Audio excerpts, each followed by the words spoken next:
Good afternoon. There we go. Thank you all for being here. I call this committee meeting of the Operations and Finance to order. Present now myself, Chairman Virgil Watkins, Commissioner Elaine Lucas, and Commissioner Larry Schlesinger. Last Friday, we left off with a discussion on planning and zoning, so I would like to reconvene pretty much where we left off at. But just to recap the action that was taken by the last committee, we approved 4 items. The first being the restoration of our Parks and Recreation Department and Parks and Beautification Department's full budget. Our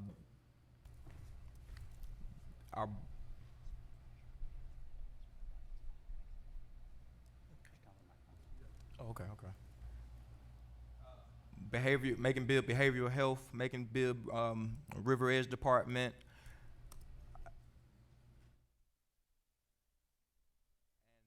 and restoration to Navicent Health. These came out to a total of about approximately 3.44 mils worth of increase to the budget. And again, Mr.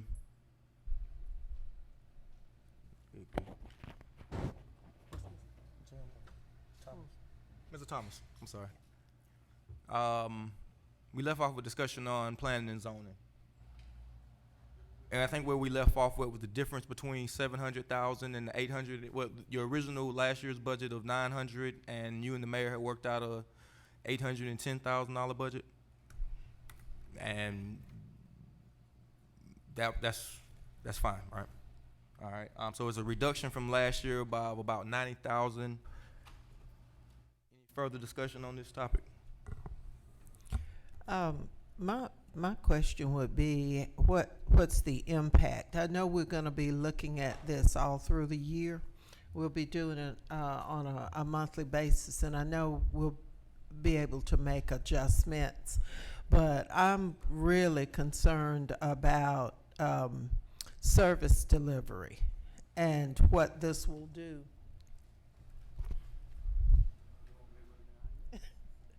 And what this will do to the overall operation. Funds come in through that department from, the fees. So I'm just wondering if the cut will harm your ability to do your job. What do you foresee that does for you?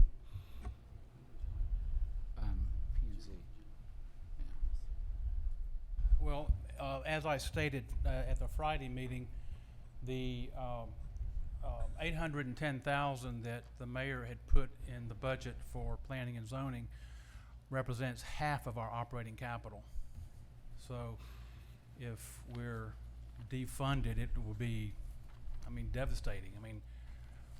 Not to be snarky, but if you had half of your revenue removed, how would you operate? It would it would be a significant cut. Half of our capital operating, and you know that, like any budget, 80% of our budget is personnel.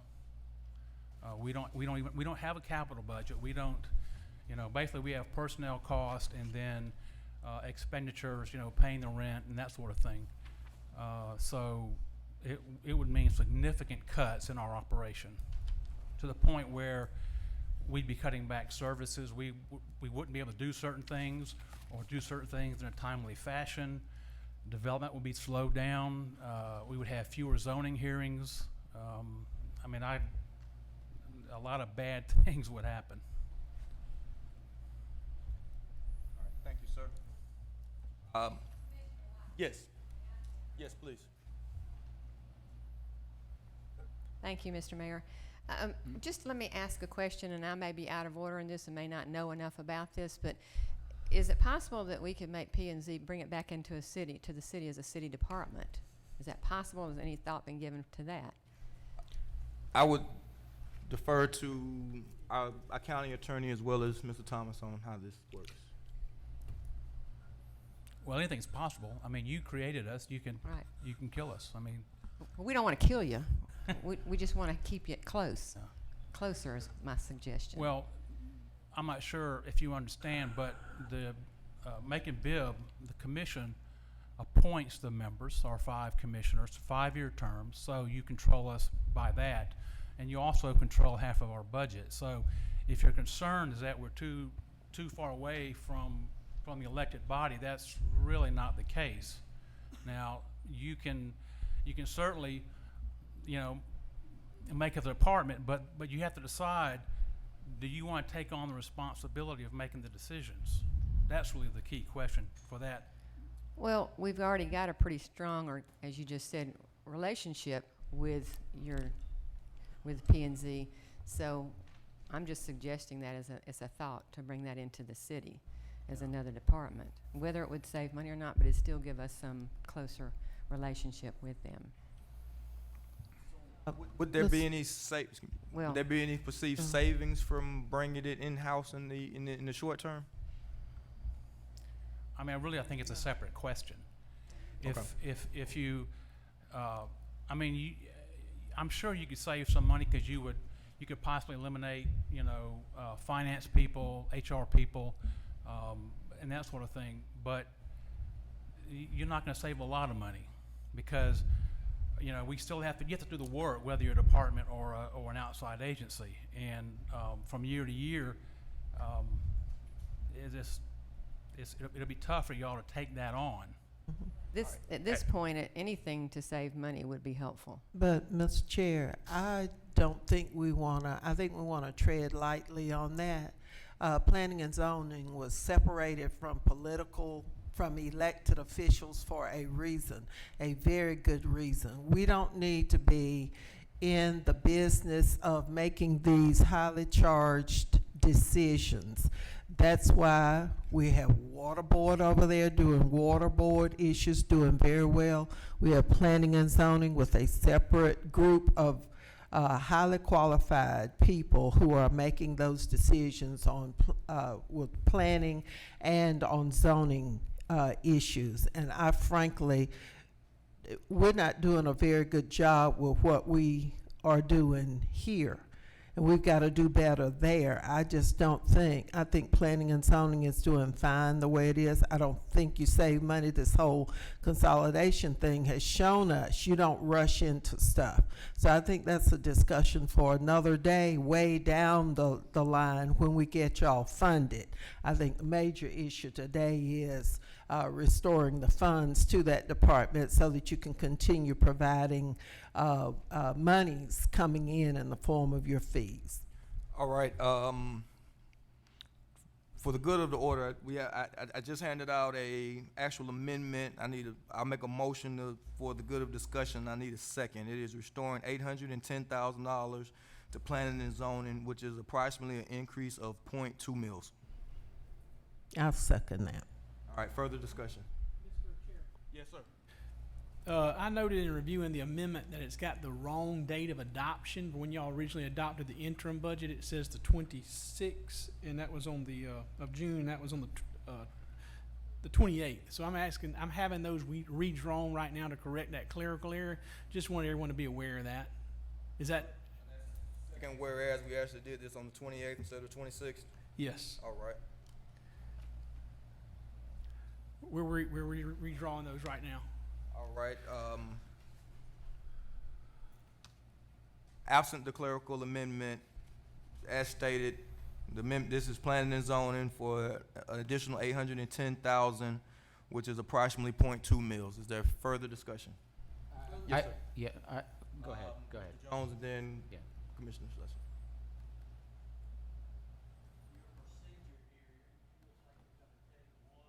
Item at a time and vote on it?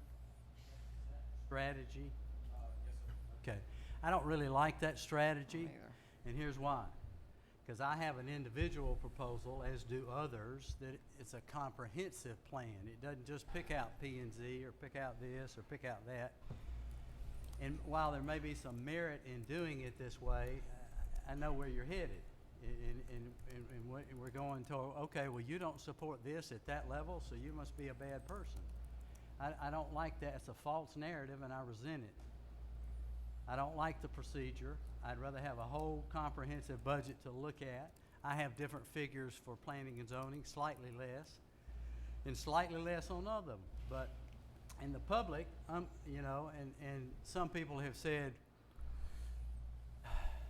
don't necessarily agree, but I don't disagree that this was a divisive plan. Well, at the very least, it was a ploy. It was a ploy to divide the people on the Bibb Commission, Macon-Bibb Commission, and to cause dissent. And that's what it's done. That's what it's accomplished. I don't know of any person on this commission, but I'll only speak for myself, that's against funding the library or against funding the health department or against funding MTE. Nobody's against that. They might be at slightly different figures, but nobody's against funding those things. We all need it, and we know that. I don't know of one person, not one person, and that's of all the hundreds of emails I've gotten that's against funding those items. I'm not against funding P&Z, but if we look at it one by one, there's a disadvantage to that because you create a false narrative, and I don't like that. Again, there's an amendment on the table that's about P&Z here today. Commissioner Schlesinger. Thank you, Mr. Chairman. I just want to reiterate that I will not be voting for any budget that includes a millage rate increase. District 2 that I represent is the most impoverished and blighted district in the entire county. I've got so many people who are at the poverty level and below. I've got so many people who are on fixed income. Last year, and very reluctantly, you know, I agreed to a 3 mil increase, and I promised that I wouldn't do that again. So I am going to be voting for all these amendments to add them, because I think when the commission meets at 6 o'clock, we need to have all the options on the table to discuss. But so if it looks like that I'm talking out of one side of my mouth in committee here and voting to for these amendments that will add expense to the budget, it's simply because I want to make sure that everything is on the table when we get here at 6 o'clock. You can't have it both ways. You can't be for restoring these cuts. You can't be now in favor of restoring those cuts and then opposed to paying for them.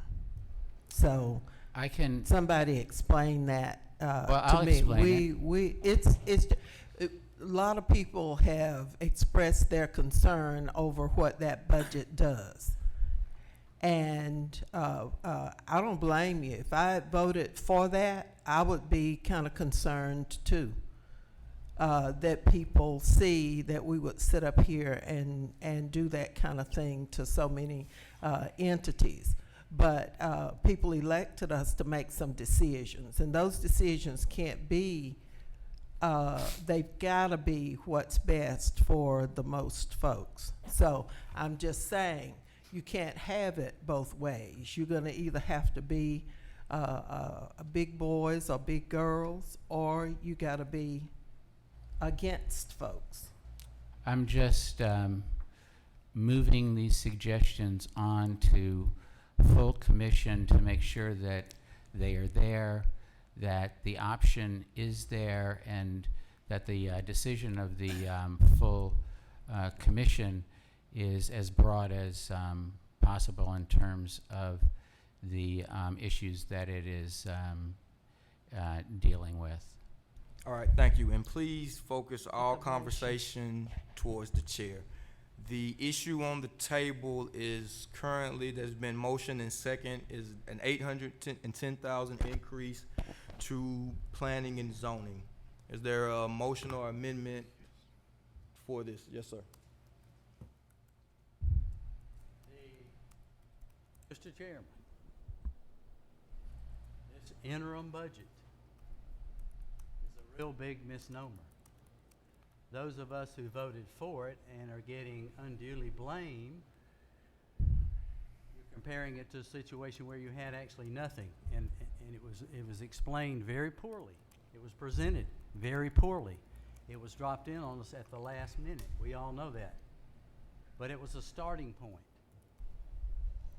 So to try to correlate that to say, well, that commissioner is against funding for everything, that's a false premise.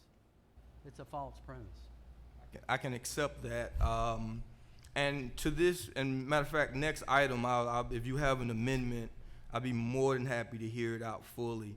And even to the point, if you have an amendment to this amendment, I don't know if the document that you're discussing also is trying to fund planning and zoning at 810,000, but if you would like to introduce another number, I would love to hear it so we can talk it out. Good. My number is 800,000 for planning and zoning. Accept it. I accept that as a friendly amendment. So 800,000, which is still about 0.2 mils. Any further discussion? The new number is 800,000.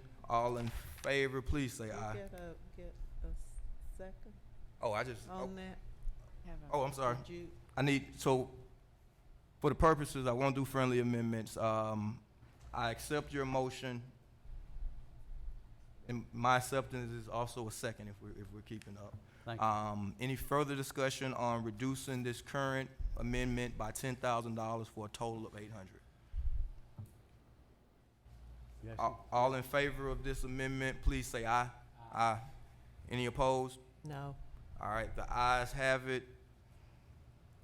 800,000 has been amended. Now back to the main motion, which is to amend the FY19 budget to include $800,000 for planning and zoning.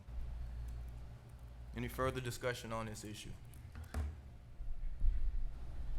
There being none, all in favor, please say aye. Aye. Any opposed? This motion carries. So that is our sixth amendment. Mr. Chair, at that point that planning and zoning needs additional funding, he's already stood here and said that's not gonna be enough. So we're on notice that that's not gonna be enough. So we just need to be prepared, as we have said, that we're gonna be looking at this thing all through the year, and I think we better. Or we're still crippling these departments and we're nickel and diming them. I guess it makes some, Mr. Chair, I'm addressing you, maybe it makes somebody feel good that you've crippled an agency, but that is just not what we're supposed to be doing. And that's why I voted no on the reduction. However, 800,000 beats zero, so. Yes, sir. Again, Mr. Jones, Commissioner Jones, if you have an amendment at this point, I'd be happy to hear it, but I have a seventh, which includes most of our economic development agencies that are missing now, so, but I'll give you the floor. I'll let you articulate which ones and I'll look at it. All right. And if there are any speakers in the audience, I would give you the opportunity, but I would like to talk about our economic and industrial agencies, our Urban Development Authority, Industrial Authority, Land Bank Authority, and the Community Enhancement Authority. I'll pass these out to the body as amendment number 7. Our total mills for amendment 7 is .195, not quite 2 mills.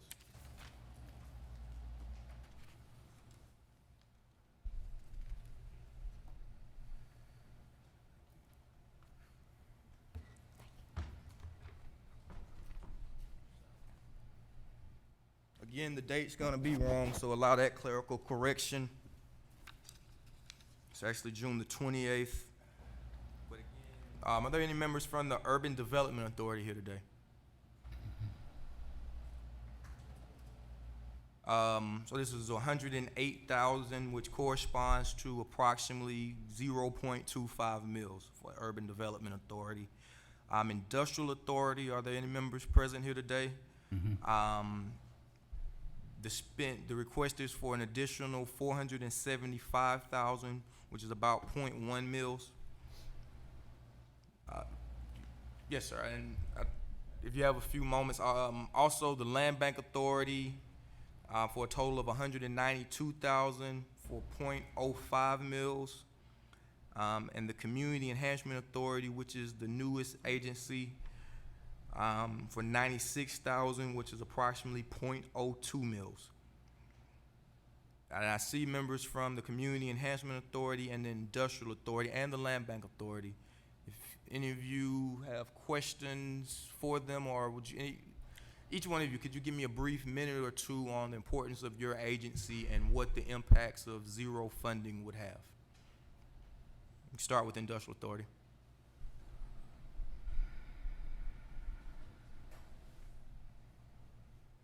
Thank you, Mr. Chair, and members of the committee. As you know, we have had many opportunities to be in front of you to talk about projects that the Macon-Bibb County Industrial Authority works directly with. Our role is to be that initial and single point of contact for new industrial recruitment, all the way through the process, not only at the beginning, but through project management as well as into the existing industry side of things. So we work very closely, and our success has been our loudest indicator from last year with the nearly $700 million in new investment that we were able to recruit. So we, the operations and the budget amount that you mentioned, that it was working with the mayor's office, and that was a 10% reduction from what we originally requested and what we received last year in the amount of $528,000. So that 475 is with a 10% reduction. Be happy to answer any questions that I can. Any questions for the Industrial Authority at this time? Being none, Land Bank Authority, brief 2 minutes.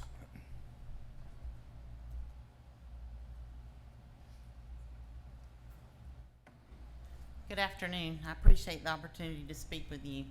The Land Bank Authority was created by the city and the county. We are a component unit of Macon-Bibb County. The funding that has been cut with the interim budget is 100% of our operations. So we do not have any funds to operate if we do not get the money and the funding from Macon-Bibb County. That's the way land banks are set up in the state and really across the nation. We're not self-sustaining, but we're here to do something for Macon-Bibb County, and that is to eliminate blight, to buy properties that are underutilized, that are tax delinquent, that are a drag on the communities, and to put those properties back into a productive use status.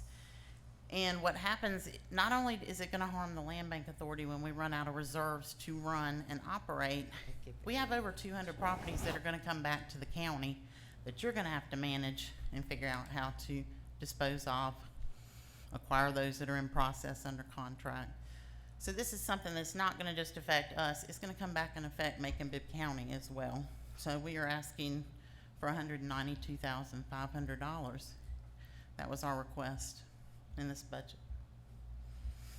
Thank you. Thank you. This will also, this will also affect many, many entities that we work with. Habitat for Humanity, River Edge, Historic Hills and Heights, Historic Macon Foundation. I could just go on and on. Macon Housing Authority. So this will have a triple effect rolling down to the county as well as the organizations that we work with.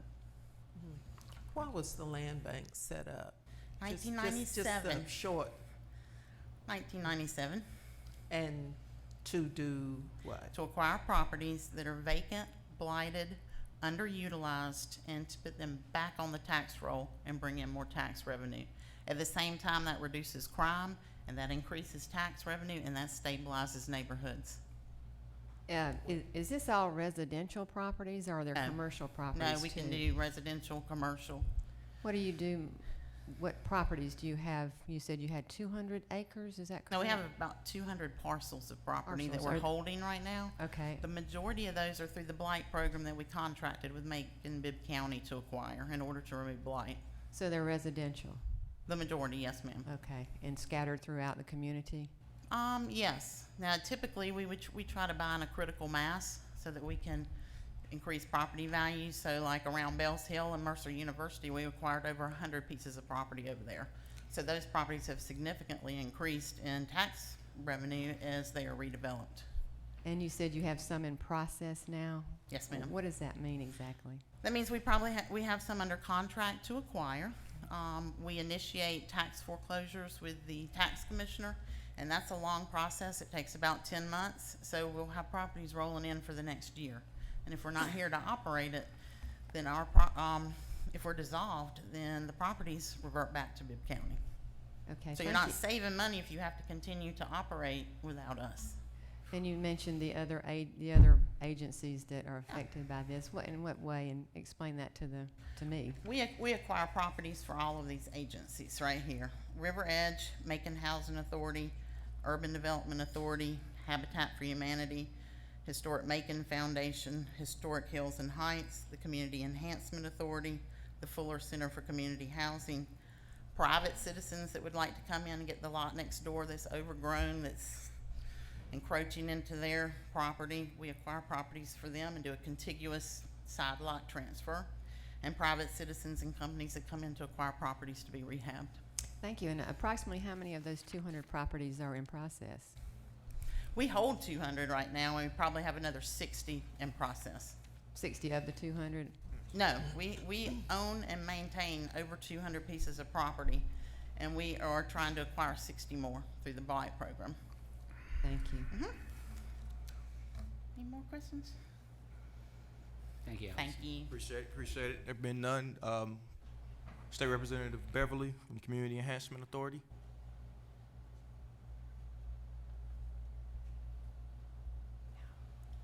Thank you, Mr. Chairman. I'm not coming on behalf of the state at this particular point. I'm coming as the chairman and CEO of the Community Enhancement Authority, so I just want to make the distinction. Thank you. Several years ago, the community of Pleasant Hill and the Department of Transportation entered into a mitigation conversation because 1675 needed to be widened. A part of that mitigation process was they agreed that DOT would move the Little Richard House across the street, that they would rehab it, and that the community would get a resource center. That resource center would be governed by the county or whoever the county assigned managing that property. About a year ago, the mayor and I, along with several commissioners, talked about how does that resource center, what exactly is a resource center? And the resource center, why do you need one? What should it be used for, and what is it? And the community came up with a litany of things that they thought it should be. One of the things that they needed to have was a full-time person that works approximately 30 hours a week. A prime-time person when you have events over in Pleasant Hill. I think the Pleasant Hill Neighborhood Improvement Group and the Pleasant Hill Neighborhood Community had a cookout a few weeks ago, and it was fantastic, but that resource center would actually lend to letting people know what's going on. In Pleasant Hill currently, 85% of the children in Pleasant Hill are in poverty. 24% of the people in Pleasant Hill have diabetes. The average income in Pleasant Hill is $17,700, and people are looking for places to go to try to figure out what I do with my kid during the summer, how do I deal with the medical issues that I face, and more importantly, how do I get a job? And it was a will of the community to say, okay, well, we could have a resource center to let people know that, including a workforce opportunity. So I had the mayor and I had a conversation. I think the commission approved it a couple weeks ago, which is every line item in this sort of budget was, what does this go for? So the Community Enhancement Authority is not receiving money directly, it's a pass-through. And what we would do is take 10% as a management. It would cost the city about $800 a month for us to manage that. But all of the other money is going right back to the community. You have to put Wi-Fi, you have to put furniture in that place, you have to staff the place up. And that number came out to be $98,000. It rounded down to 96, that's fine. And so what we're asking for is that just be true to what you said on paper to the community, and that we were here to help, just to manage it. I'm not asking for the money for the Community Enhancement Authority. We're passed through for the Little Richard House. Now, having said that, I think the Community Enhancement Authority serves a huge service in this community. We have not asked for one dime. We have not received one penny from this county yet to shrink Category 4 poverty. That may be a conversation maybe next year, maybe 2 years from now. But right now, as it stands, the only thing we're asking for is the ability to give the money to the community to have a resource center that we would help manage on behalf of the county. And that number is $96,000. Sir, questions, comments, concerns? Question Johnson. Representative Beverly, who makes up the authority? Yeah, so today, our fiscal year runs from June through July 1 through June 30th. Currently, it is Frank Austin of the Austin Center, myself. Two of our members, unfortunately, Josh Rogers, who was appointed to the Enhancement Authority a couple of weeks ago, resigned. He came to one meeting. He couldn't add to our authority, so he resigned. And Isaac Culver was a member who rotated off on June 30th. His time was up because it's a new fiscal year. And so we're going to wait for the county commission to actually give us another appointment, and then we're looking to source one more. And if you got any suggestions, So we're currently wide open. just you and Mr. Frank Austin? Yes, sir. And are you paid a salary for the Community Enhancement Authority? Yeah, I'm as a CEO, I am, and the way that I get paid is through liquidated assets of the properties that we build. So if you notice that the 7 houses that we're building over in Pleasant Hill currently, those houses will come with a value. Once we sell those houses, then my salary will be around $65,000 a year to be the CEO of the Enhancement Authority. No money, not one dime will come from the county. Based solely on the sale of houses? Yeah, and amongst other things, I mean, I'm going to be doing a lot more than that. We're going to have a revolving loan fund. If you want to talk about the Enhancement Authority, I think that at this particular time, I want to talk about Little Richard, but if you want to talk about that, I'm more than willing to talk. No, 'cause I think love we're Little gonna- Richard. I want to know Yeah. about your salary. Right. You get a salary of $65,000 Yes. paid Yes, sir. by, regardless, paid by who? So what's happening is, as the liquidated assets of the properties that we build, that money, so we have a budget. We have a budget to build houses, to restore houses. That's where I'm getting paid of administrative line in our So money it's- that we're getting from the federal and state government. So it's paid by who, sir? So it's the federal and state, the money that's coming from the federal and state to actually build those houses. Somebody has to be administrator over that process, I understand. and that's me. Okay. And is there a part of your setup? Is it set up where board members can make a commission on property sold? No, there's not in our bylaws, not one line item of that is in our bylaws. Okay. And of course, I've had conversations with Josh Rogers, and he's telling me what I'm asking you. Yeah. That Okay. there is a commission set up by each board member. If they sell a property, they get a commission of 5%. That's not in our bylaws, and I think that you shouldn't speculate in public like that unless you have the ability to actually say something to that I'm- degree. I'm I mean, is asking you- Josh Rogers here right now? I'm asking you No, questions. I'm telling you the answer All I'm right. giving you. Thank you, and this is why we direct our comments at the chair. All right, Mr. Chairman, the other things I want to know is the framework of this Community Enhancement Authority, has that been approved? Is there a legal opinion approving that, and if so, who approved it? It was a part of the charter. It's a And part. at this point, I'm questioning the germaneness of this. We're talking about funding for the Little Richard House, and it seems like we went down a line of Okay. state and federal So funding. I've asked about salary and asked about commissions. Yes. Okay. Right. Thank you. And the goals of the Enhancement Authority as set out in the charter which created Macon-Bibb County, those goals are? Yeah, so, all right, so the largest, and forgive me, sometimes I get a little, in these conversations. We I think that understand, we'll get it, but I want go to clear ahead. it up for you, Uh-huh. Commissioner. The number one problem in Bibb County right now, as we all know, is poverty. There are, 6 different districts in Bibb County that are Category 4 poverty areas. That means that the average citizen makes less than $8 an hour in these different communities. And when I got elected to the General Assembly, I said, well, how do you aggregate federal, state, local money to bring to bear on the conditions of people who are on the margins? And so that's what the Community Enhancement Authority was to be. Once Category 4, so if we're successful, we build houses, and that Category 4 poverty area becomes a Category 3 poverty area, then every asset goes right back to the county. It doesn't come to me, it doesn't go to a nonprofit, it goes back to the county. So the houses that we build, if we come out of poverty, they go to you guys. They become an asset that has a revolving opportunity. So the only job the Community Enhancement Authority has is to shrink Category 4 poverty areas, which means that the average person in that area, the average family of 4, makes less than $22,000 a year. So that's the goal, and a part of that mission is, what do we do? So you got to have the opportunity to do revenue bonds. You got to be able to build houses. You got to be able to create jobs. You have to have revolving loan funds so that people can have an opportunity to actually get on. Tell people where to go to get a job. How do you help them with their health care? How do you help them with the food deserts that are created in those spaces? And that's the idea of the Community Enhancement Authority. Okay, one final thing, Mr. Chair. You mentioned in a previous presentation something about building the workforce, Yes. people who Yeah.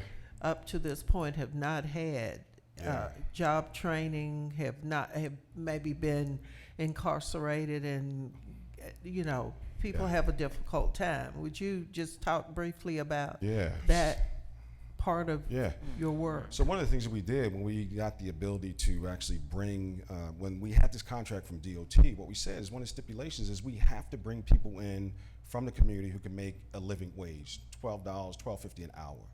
And we had 14, 15 people show up. We had a job fair, probably 100 men showed up. We can only hire 12, 15. Well, those guys have learned how to do foundation work, brick work, framing. If you go over there now, some of the guys from the community are working right now on these houses. And many of the guys just came out of prison. They didn't know where to go. And so it's just timing is everything. They came into a fortuitous situation. The Central Georgia Technical College agreed to partner with us to actually train these guys on plumbing and electric and HVAC, because what we realized is they're going to come to a point where we couldn't help them anymore. And so some of those guys are now at the technical college actually getting certificates to come back to work on these houses. And so, that's the mission. There's no hide the ball here. It's just we're trying to do what's best for that community and to give these guys jobs. And if you saw the work that we do and the pride that these men have by working in the community, they can walk to in the morning at 8 o'clock, get to work an honest day's wage, work to get an honest day's wage, and go home. I think you'd be proud of the work that we're doing. Thank you. Miss- Commissioner Wynn? Yeah, Representative Beverly, thank Yes, you for ma'am. being here today. Thank you. And thank you for your explanation thus far. Have you received any funding thus far for what you're doing? Not a dime. Not a dime from. So what we have is we have a budget to move houses and to restore those houses. So how are you doing that? Yeah, so that's the budget from the DOT, and so that's Okay. it's not coming from you guys. It's coming from the DOT. They give us a budget to move houses. They have administrative costs and so forth. So there's legal, there's accounting, there's so there's all the soft costs, but there's also the sticks and bricks. How much does it cost to actually buy a plank to put on a house? How much does it cost a brick? So we have a budget, and it's just an omnibus budget that we have to manage. Do you have the ability to do fundraising for that? We do, but at this particular point, the mission is I got to get these houses built and to give a good product to DOT. How many houses are under construction at this 7 time? right now, and if you go down far, so I think we're gonna get a certificate of occupancy for 3 of them within the next week, and then another 4 probably come on in the next 3 weeks, and those houses are beautiful, and so we're right there where we need to be at this particular point. I went down Ward, I believe that's where the Yes. Little Richard House is, Yep. and saw the house, and it looks very nice. How was that? Do you know the amount of money spent in moving that and restoring it? No, that was not a part of our deal. So the Little Richard House was another company. That was not the Community Enhancement Authority.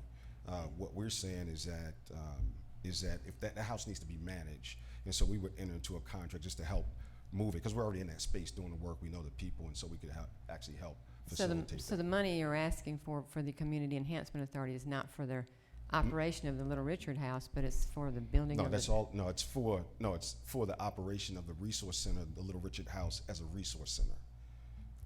Can you have volunteers that help you with that? You could, but the stipulation in the contract is that it'd be open for 30 hours.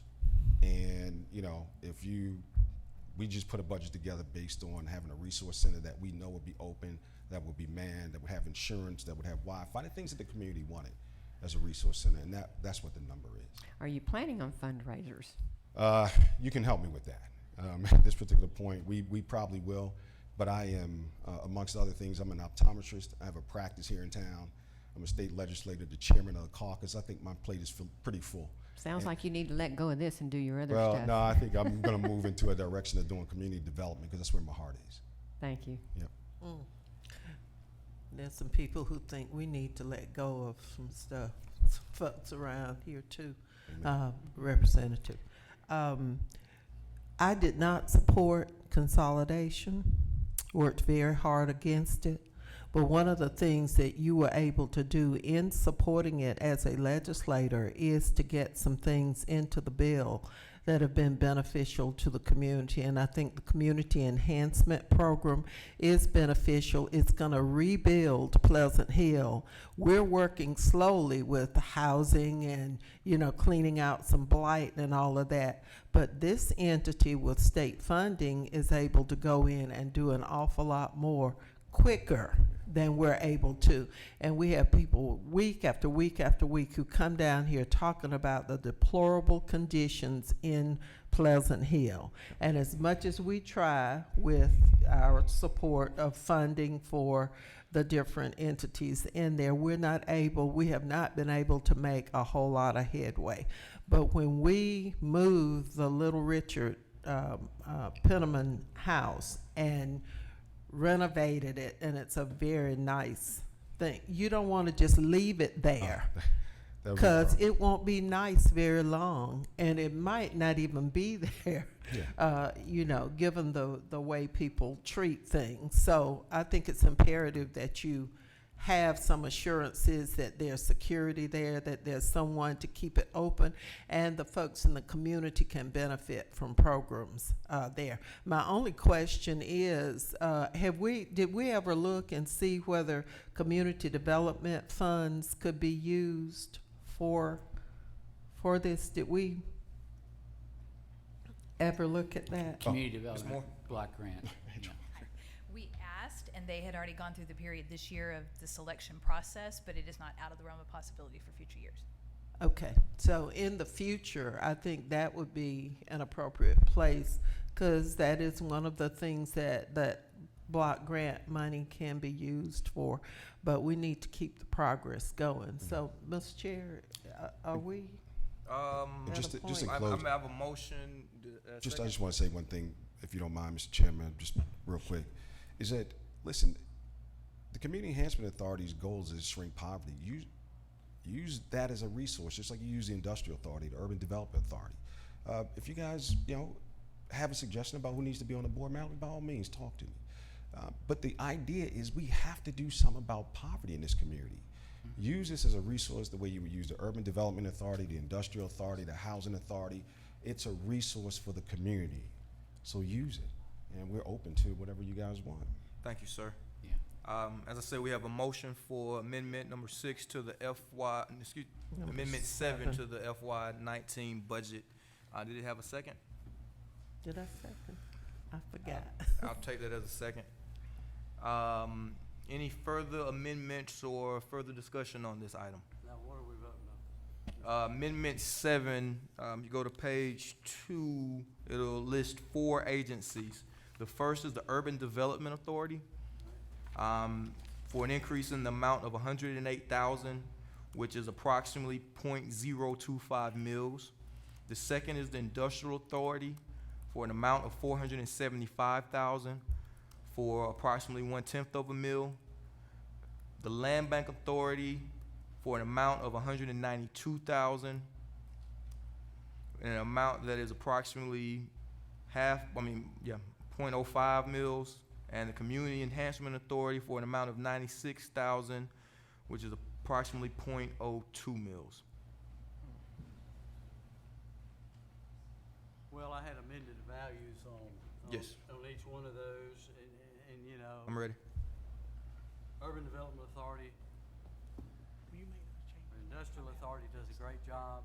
Real pleased with what they're doing. They're bringing industry here. Stephen Adams at the head, have total confidence in him, and Robbie Fountain. Land Bank Authority, Allison Goley continues to do a great job. I had different amounts there. I had Industrial Authority at 460. Sorry, Industrial Authority at 460.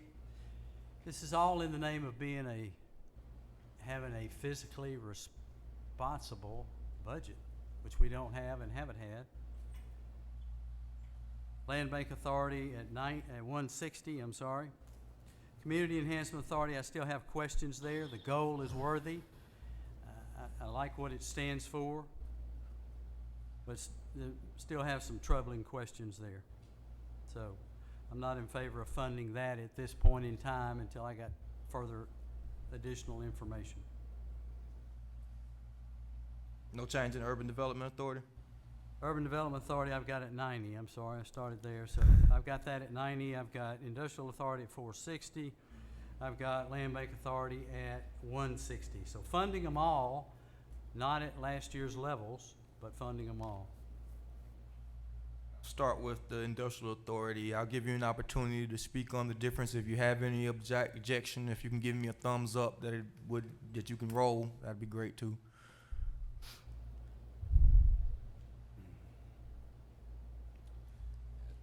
Thank you, Mr. Chairman. I think we are understanding of the situation that everyone is in, and we are willing to be partners where we can. Again, the budget, the 475 number, was a 10% cut of what was the revenues from last year. Again, we'll do everything we can to be partners and tighten our belt where we can. So. All right, and if you don't mind, I'll take these one by one. I'm gonna assume that the 460 was a motion to the Industrial Authority. I will second it. Is there any further discussion from the committee? So that's another reduction? What's the total that would reduction be from last year? Extra 15,000 off of the 475, so 15% reduction at this point, Ruff? You were at 10? Again, that's something that would just seeing that, but we can. What is at the board's pleasure? Further questions, comments, concerns? There being none, all in favor of this amendment to include the Industrial Authority at an amount of 460,000? All in favor, please say aye. Aye. Any opposed? No. All right, this motion carries. Now we're to the main motion. So the main motion, the 460, has been amended. Let's speak on the Urban Development's not here. Let's speak on the Land Bank Authority. Second, the change from 192 to 160. For this is the Land Bank Authority. The current amount, well, my proposed amount was 192. There's an amendment that's been made and seconded to amend this amount to 160. If the director would like a moment to speak to this change.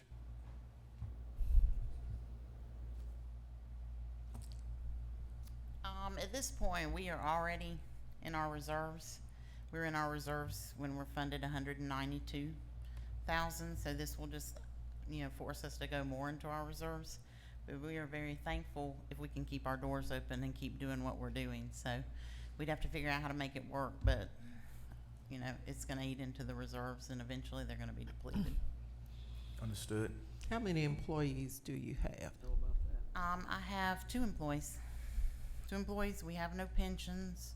We're bare bottoms. I mean, we scrape the bottom. We'd welcome anybody to come in there and look at any time. See, it really doesn't make sense for us to sit up here and continue cutting where these folks, the original budget committee has already cut them. And now I guess we're at the bone now. We've gone through all the other layers. And so now we're at the bone and we're cutting that. I don't know how we are going to attempt to provide services, or are we expecting these people to provide services? We're going to have a detrimental impact not only on the morale of these departments, but also on the service delivery. If I'm ill and nervous and I don't know how much extra work I've got to do, or whether I've got to give up some more days or what, I'm going to get sick physically. So I'm going to be out of work. And so productivity is going to suffer in this. This is a serious situation that we're in. And we're not just talking about, we got to look at these numbers, but we've got to look at the people involved with these programs and whether we want the services or not. Now, if we don't want services and we want to do it ourselves, go out there and pick up stuff and, go put out the fire and go do this and go do land bank stuff and all of that. I can't do it, and I don't think any of the rest of you can either. We do have people in place, and they deserve to be supported. And so I think we're just cutting and cutting and cutting just to say that we are cutting something, and that may make you feel good, but it doesn't make me feel good at all, because I know at the end of the day, these departments are going to suffer, and all the activities and the services to citizens are going to suffer too. So, if you're good with it. Mr. Chair, Yes, ma'am. should point out that everybody's going to have a little skin in the game here. We're trying to run this government within a budget that we're setting, and yes, some people will be affected. It's just not property we're talking about. We're talking about people's livelihoods. We realize that, but you know what? The city's in financial trouble right now. We need some relief. We need to figure out small ways to make this budget come in line and work within our budgets. Not that we don't want any of you. We think you're very vital and important to this community. At least I'll speak for myself on that. But we also need to look at the fact that the city needs to get their financial house in order.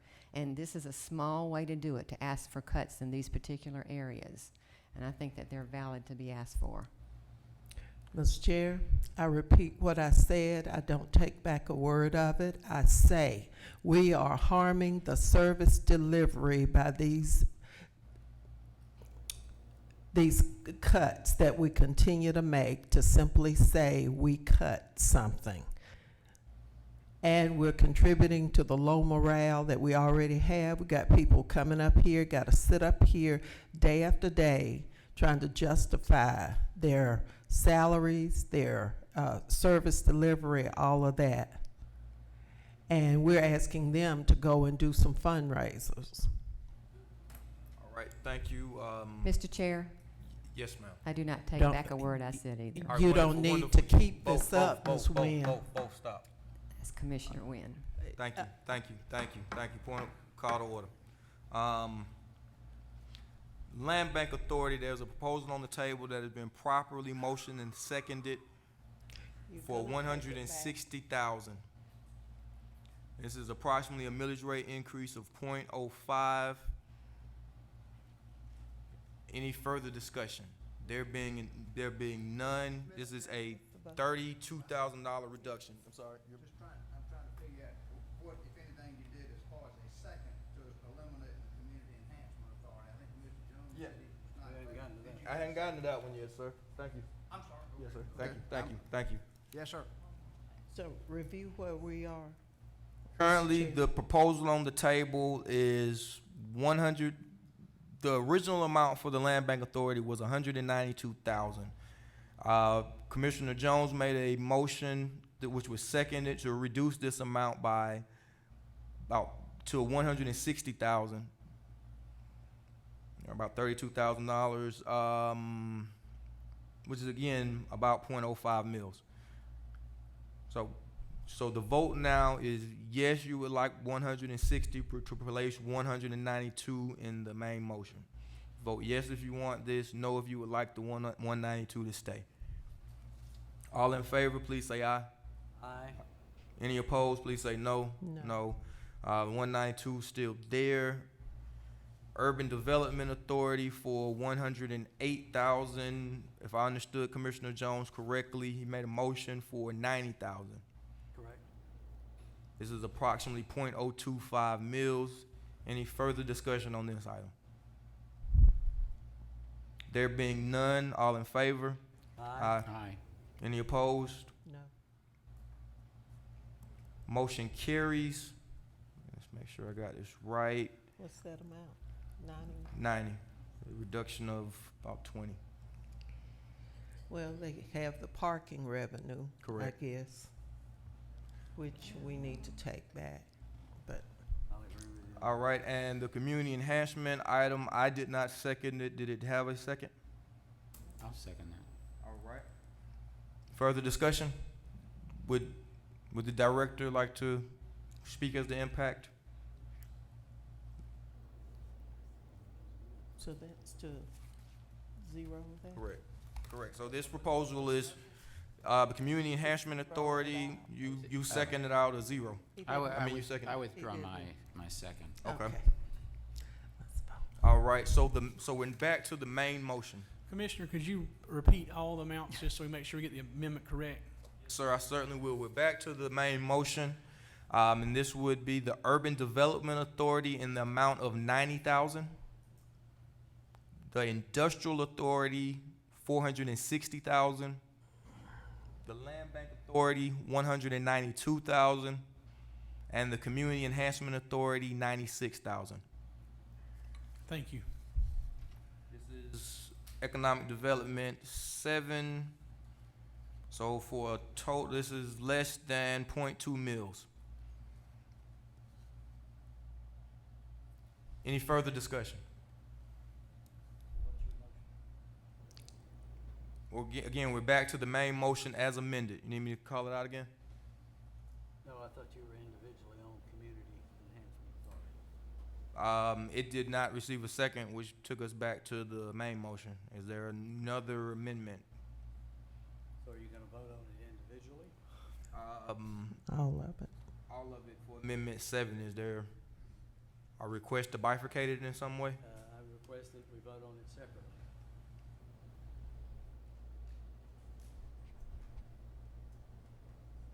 Okay.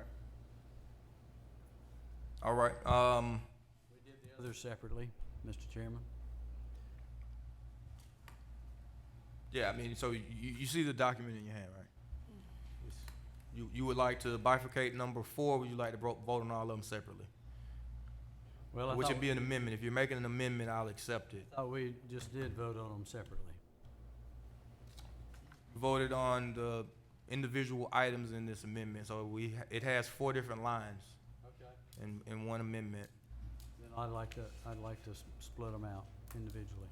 Okay, I'll accept that motion. Any further discussion on splitting it into 4 separate amendments? There being none, all in favor of our first amendment here, which is the Urban Development Authority in the amount of $90,000 for a corresponding millage rate increase of approximately 0.025 mils. Further discussion? There being none, all in favor? Aye. Aye. Aye. Motion carries. Item 2 is the Industrial Authority for an amount of $460,000 for a corresponding millage rate increase of approximately 0.1 mils. Any further discussion? There being none, all in favor, please say aye. Aye. Any opposed? There being none, the motion carries. Land Bank Authority in the amount of $192,000 with a corresponding millage rate of 0.05 mils. Further discussion? There being none, all in favor? Aye. Any opposed? This motion carries. Item 4, the Community Enhancement Authority in the amount of $96,000 with a corresponding millage rate of approximately 0.02 mils. Any further discussion? There being none, all in favor? Aye. Aye. Any opposed? No. This item carries 3-1.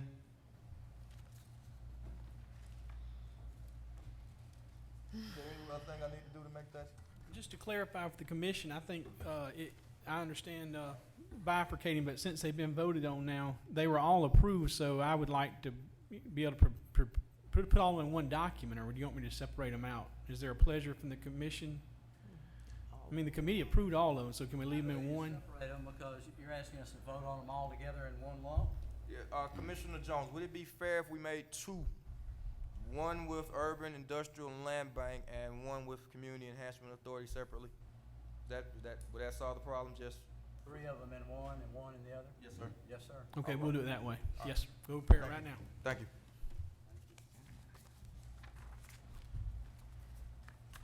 Would anybody like a 2 to 3 minute recess, or you want to keep powering through? Let's keep going. Yeah, let's just keep going. Okay. This brings us to Amendment 8, which is social welfare, which would include defects in the amount of $800,000 citizen advocacy in the amount of $4,500, Meals on Wheels in the amount of $35,000, and the food bank in the amount of $15,400. May I have this is the motion for Amendment 8. May I have a second? Second. Also, the June 26th needs to change to June 28th. But outside of that, are there any? Got a copy. Oh, I'm sorry. You go and then the action items begin on the first page and carry over to the second. So bottom of the first. Can you read those again, please, sir? Mr. Chair, may I have a copy also? Yes, please, I'm coming. Thank you.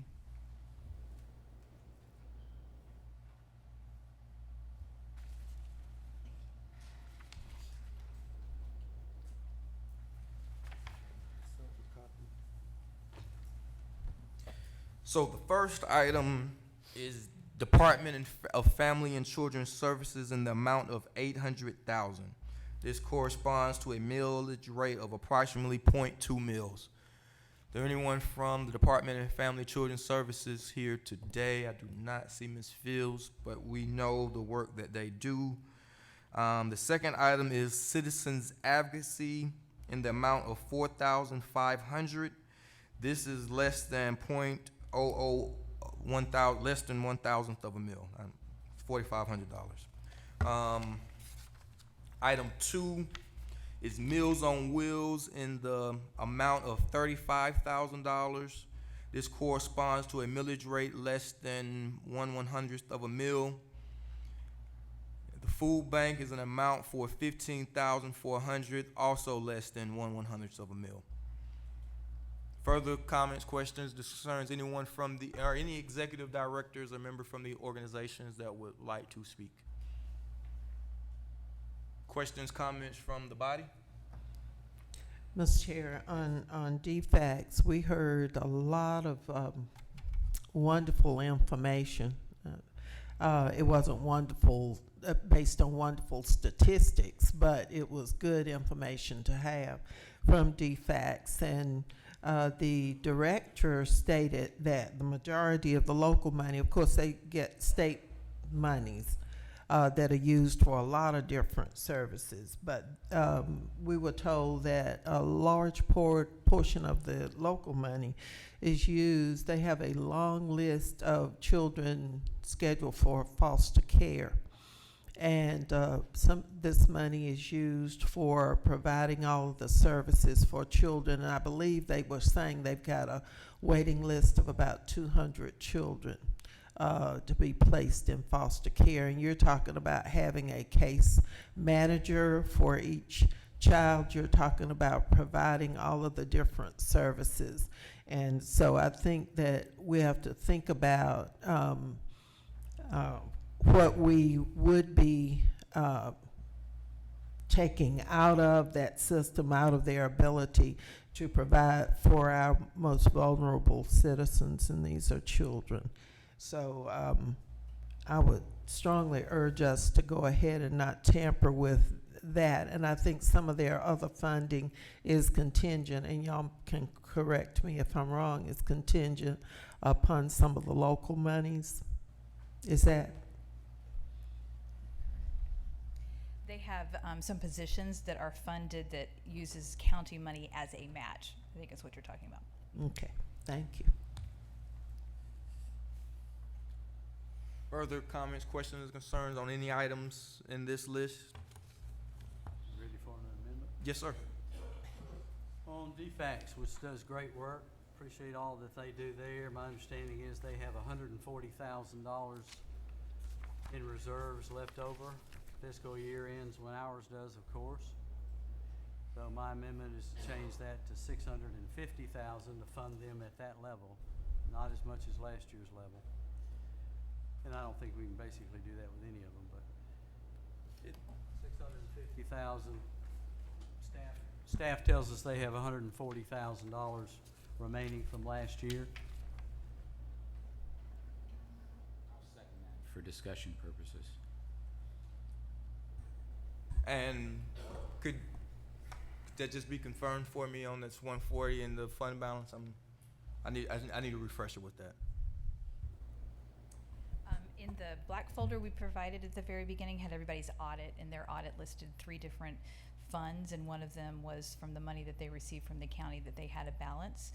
I think she would say to you there is that fund balance in there, in part because she was nervous about any funding coming forward.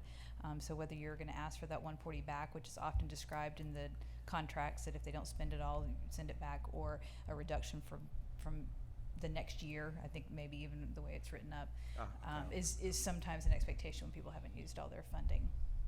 And Okay. she's out of town. We've tried to contact her to be here. And but she's I been think out of town. it's coming back to me now.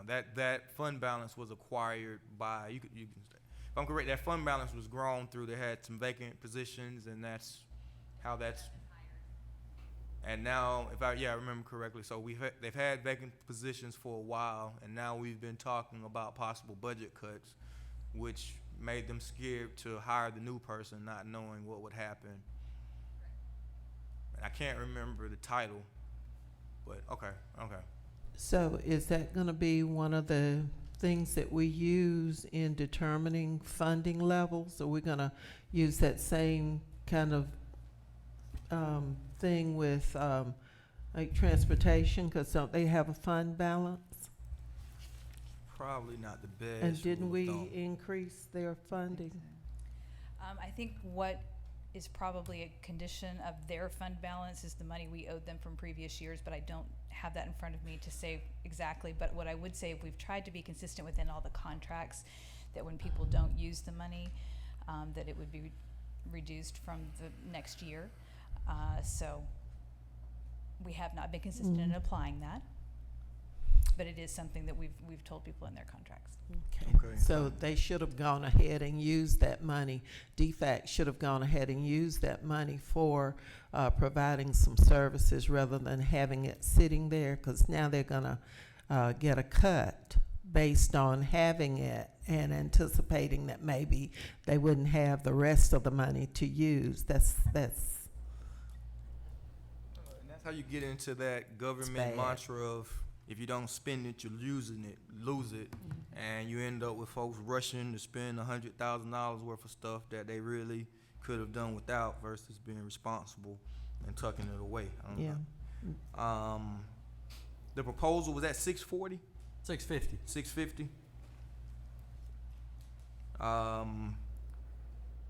Further comments, questions, or concerns? Did you get a second on that? Did you second it? I'll second it. Yeah. All right. All in favor of this motion, please say aye. Aye. No. So that remains at 800. Did you have an option for citizens advocacy? So that was a 2-2 tie. So the main motion is still 800,000. Now, I know nobody's gonna talk about cutting citizen advocacy, $4,500, and they match adult mentors with developmentally disabled folks. They take people who are younger but in nursing facilities and pair them with mentors who follow them every aspect of their lives throughout. I'm just waiting. All right. So our main motion is currently 650 for DFACs, 4,500 citizens advocacy, Meals on Wheels 35,000, food bank 15,000. Are there any further amendments? It's 800,000 for DFACs. Yes, DFACs 800. I'm sorry. Sorry. 800 or 8075? 800. 800. Okay. Citizens Advocacy does another great job. Here again, we got to deal with, we've got to cut expenses a little bit, so cut them $500 to $4,000. It's all part of a comprehensive plan. I didn't think you were gonna do. So does that have a second? This item has no second, so We're back to the main motion, which is still Meals on Wheels, $35,000, Food Bank, $15,400, Citizens Advocacy, $4,500, and DFACS, $800,000. What do you show on Meals on Wheels? 35,000 is the proposal. 435, yeah. Which is less than .01 mils. Less than mine, I'll go with it. All right. Mr. Chair, Yes. do you know if these particular agencies have the ability to fundraise, and where do they receive current funding? Do you know how that? I am fairly certain that Citizens Advocacy does a lot of fundraising, and $4,500 does not make up 20% of their budget. Good. Did you know on the others? I Got it. feel very confident that I know that that is true for Meals on Wheels. This $35,000 is for direct services to citizens in Bibb County. Their administrative fees and everything else is covered, and also, yes, $35,000 is not 20% of their total funding, and the same is true for the food bank. So they get funding from the state and federal, or contributions, or? I would like to say all three, but I'm not sure about state or federal for Meals on Wheels. Well, Meals on Wheels is receiving state funding as well as donations, and Food Bank is a Middle Georgia food bank. We contribute as well as other counties, and some churches use this as their primary charitable giving function. And Meals on Wheels has a waiting list of over 200 of our other most vulnerable, in addition to children, but these are older folks who are a waiting list of 200 that they're trying, and as they get any money, extra money, they use it to whittle down that waiting list. So if they receive less than what they received last year, that many people don't actually receive the benefit. That makes, because it's asking for the same amount that they got last year, and this goes to direct services. So, looking for my old sheet. But again, now is the time if someone would like to make an amendment. There being none, we're still here on the main motion. It's been properly motioned and second. I'll repeat it again. $800,000 for DFACS, $35,000 for Meals on Wheels. I lost the page. $4,500 for Citizens Advocacy, and $15,400 for the Middle Georgia Food Bank. This is Amendment 8. Separate DFACS from the other three, please. All right. So we'll vote separately on DFACS, and we'll start our voting there. We're to the main motion for DFACS in the amount of $800,000 with a corresponding millage rate of approximately .2 mils. All in favor, please say aye. Aye. Any opposed, please say nay. No. Item carries. And our second motion is for Citizens Advocacy in the amount of $4,500. Meals on Wheels in the amount of $35,000. And for the food bank in the amount of $15,400. Any further amendments, comments, or concerns? There being none, all in favor, please say aye. Aye. Any opposed?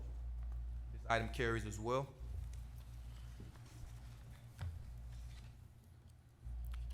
Mr. Chairman, Yes, sir. do you desire we divide this into two separate ones now, or leave this as one?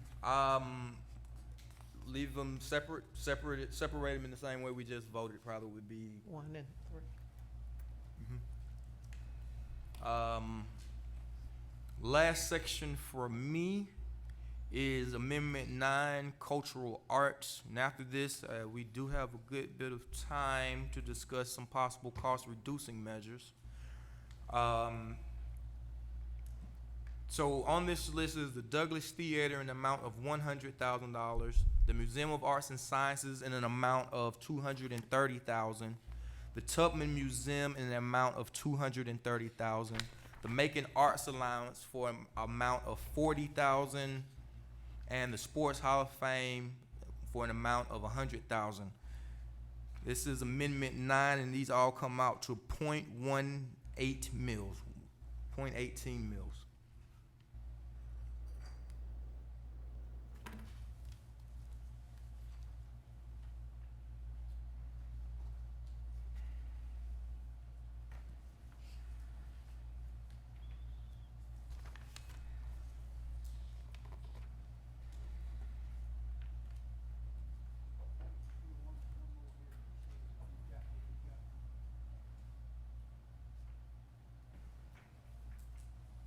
All right. Questions, comments, concerns? Well, any directors in the audience that would like to speak in? Oh, yes, the arts are here. Mr. Ambrose, let's start. We'll start. You're in the front. Just.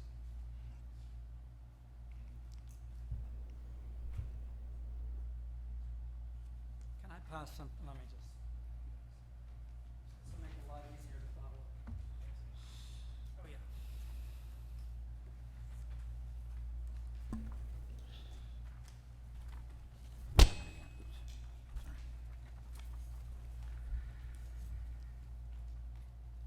You got two.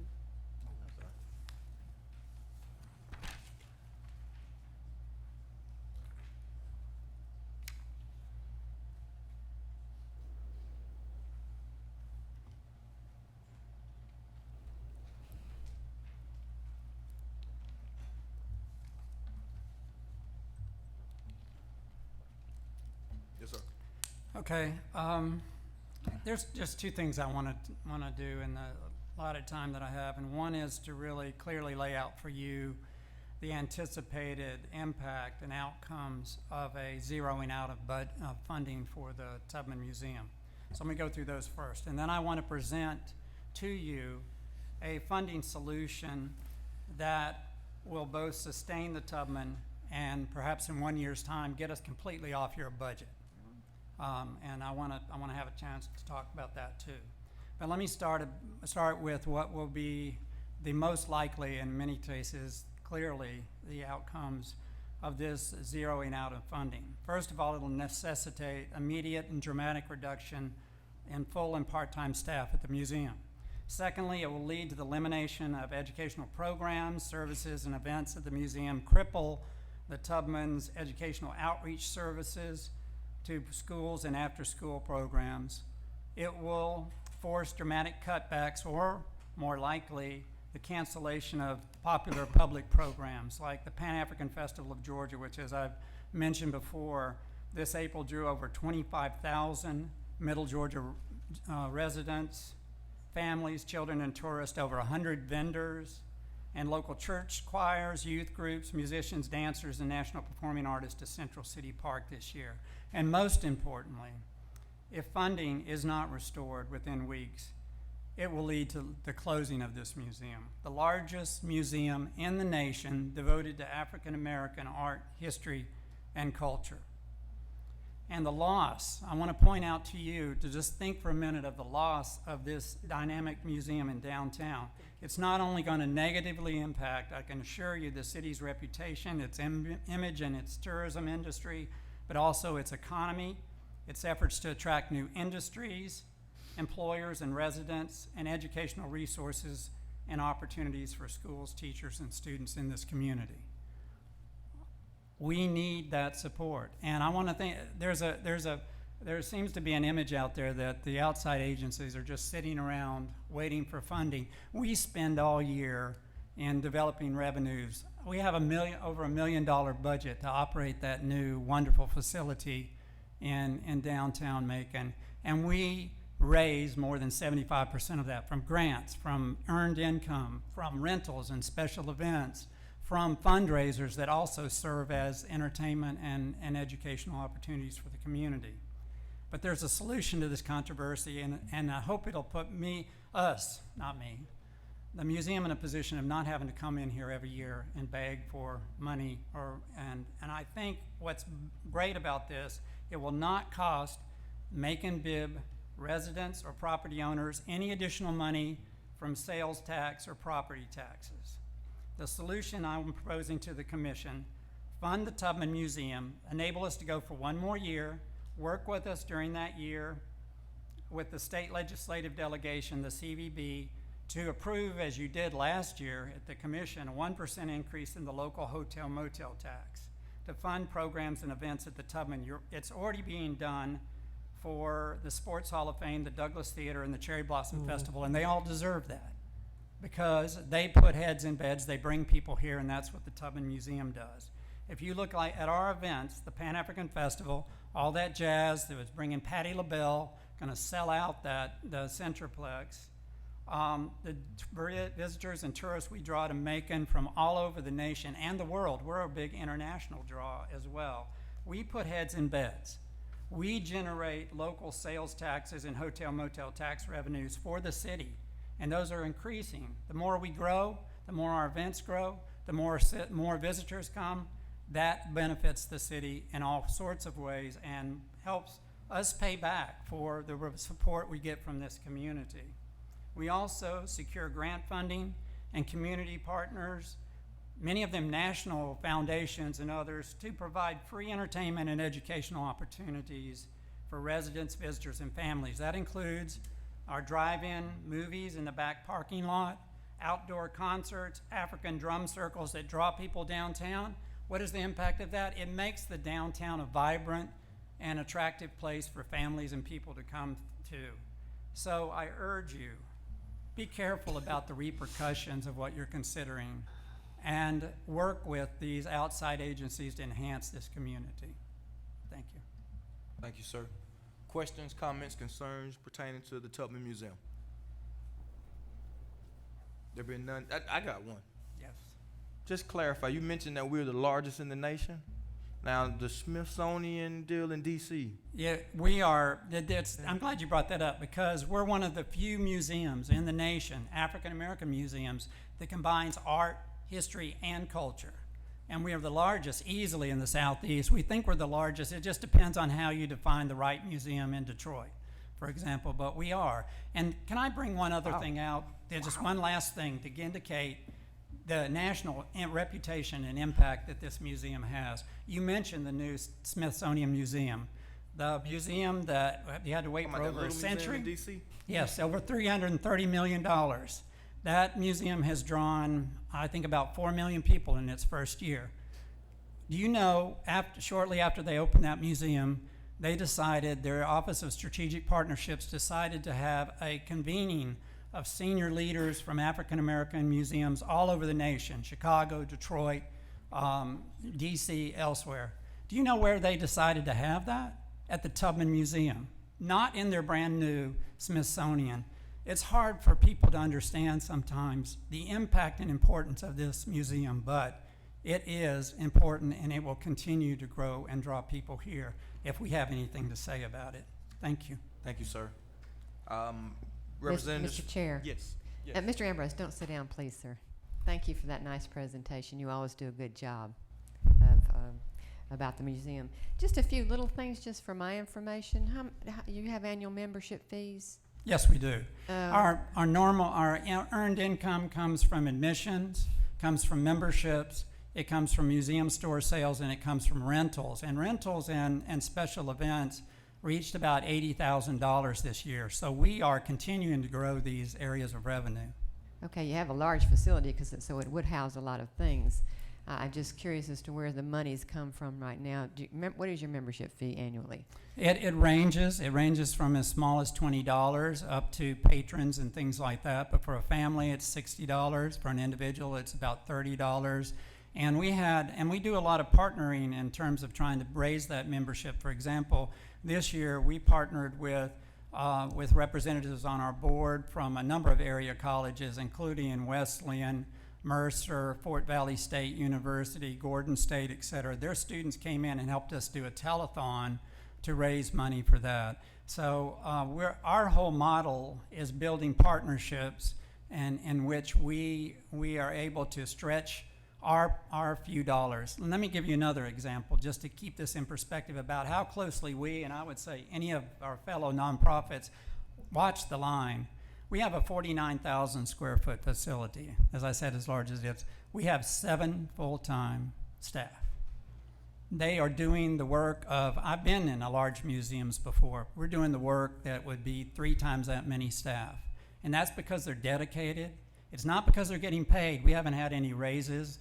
And some of us have taken voluntary reductions in salary so we can keep this thing going until it's fully sustainable.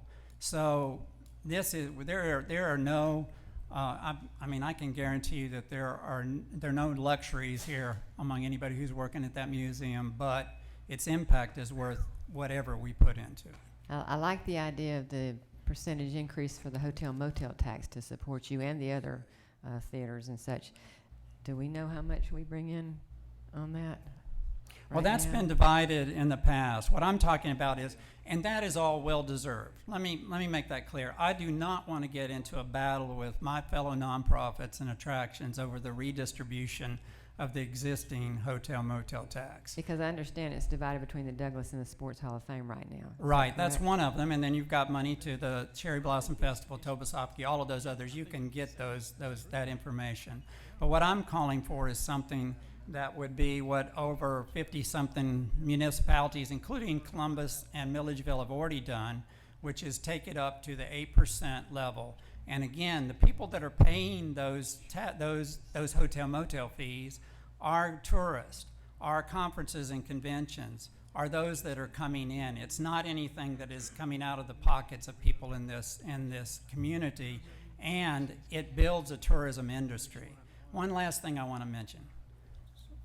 We are working with a number of partners right now, and this came out of a special roundtable that the CVB organized with state tourism officials regarding musical heritage tourism.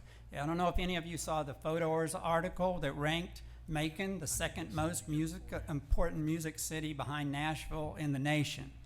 What we have here is a number of important musical sites, historic sites, and musical venues. The Douglas, the new Capricorn Studios, the Grant's Lounge, the Otis Redding Foundation, the new exhibit we're going to be doing on Macon in the 50s, 60s, and the rise of Otis Redding, James Brown, and Little Richard. You combine those together in a walking tour and with mobile apps and stuff, we can really turn this community around. So I'm asking you, realize that there's a lot of partnerships, a lot of prospects in order right now that are going to resonate and have a big economic impact. Don't cut these off at the beginning by handicapping some of our institutions. Thank you. I still wish we had the Music Hall of Fame with us too to add into that. I do, but we are going to be adding some things that will definitely draw the attention. What I take from that Photos article is we haven't done much of anything to really promote this yet. Yet we're recognized by a magazine like that as the second most important musical heritage city. And the other thing I will point out is that the people from the State Tourism Office said nobody in this nation has the venues and the historical importance that we do. Well, So- I like the idea of the hotel motel tax. I think that's good. Let's get it done so you won't have to come before us again. I would appreciate that. Thank you. Thank you. Thank you. And I ask that everyone keep a watch on time at this point. By my clock, it is 4:10. It is 4:10. Our next meeting is at 5.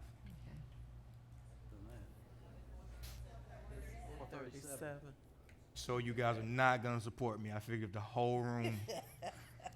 All right, so you know what time it is. Our next meeting is at 5, Museum of Arts and Sciences.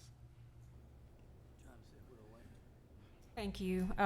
Well, in the interest of time, I can only reinforce Andy's message to consider the same request for the Museum of Arts and Sciences, which is work with us over the course of the next 12 months to find another source of public funding to keep the museum's program strong.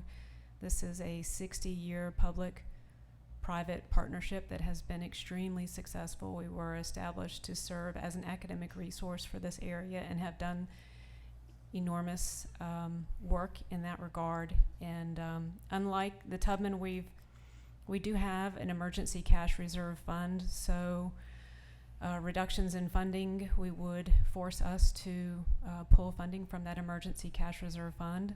That fund was established to protect the asset of the Museum of Arts and Sciences, so doing that is not what our board would like to do, but that is a solution. Any kind of funding cuts this year would force us to do that in order to keep the facility open and strong and maintain the programming that we currently have in place for disadvantaged youth. Thank you. Questions, comments, concerns? There being none, are there any amendments? Thank you. Are there any amendments to this main motion that anyone would like to offer at this time? You got the sports hall thing here too. Yes, sir. Yeah. Yes, sir. Come on.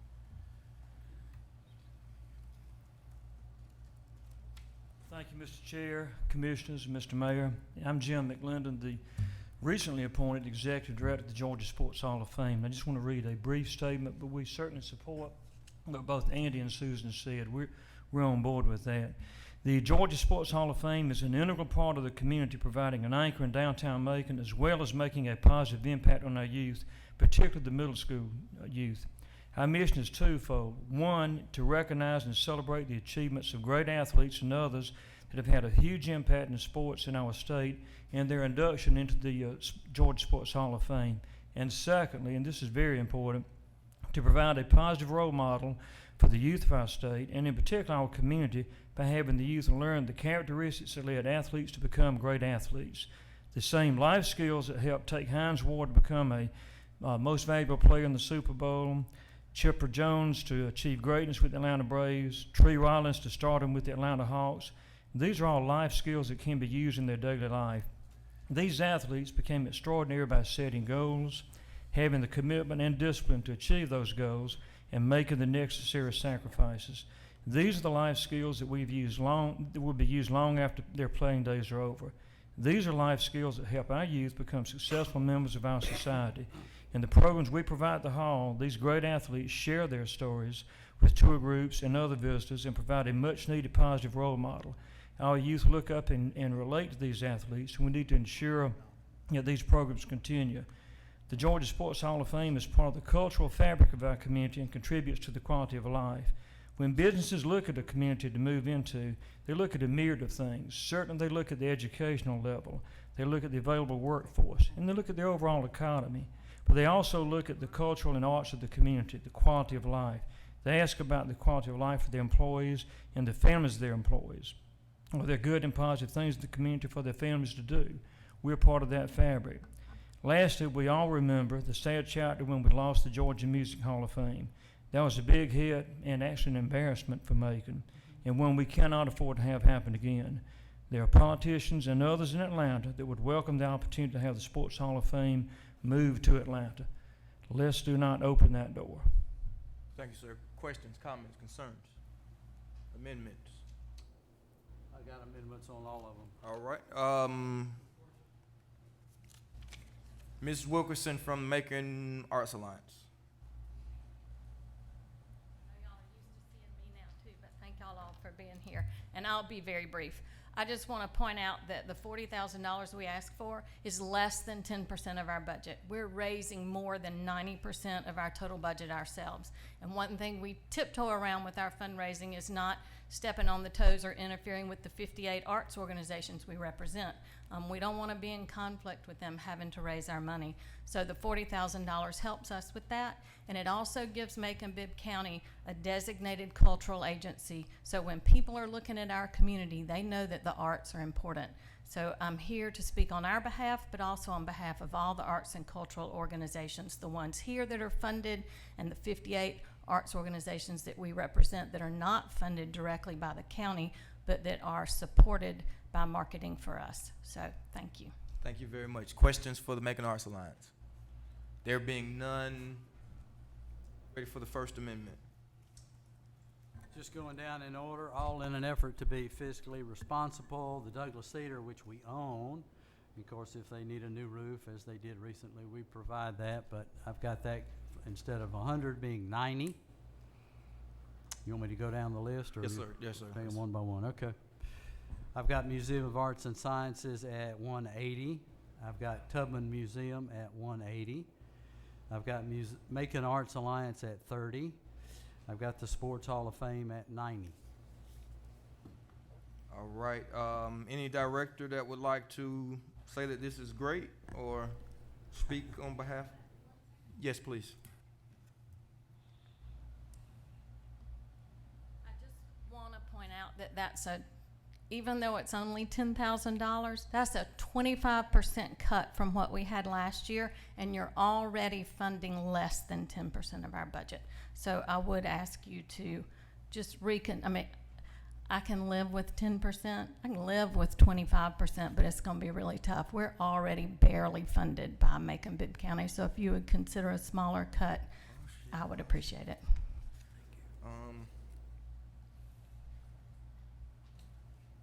Thank you. And just made aware that I have not included Keep Macon-Bibb Beautiful. So I'm going to make an amendment at the appropriate time. Anybody else that would like to speak out on the proposed amendment while I'm writing? Keep making it. Keep Macon-Bibb Beautiful, please.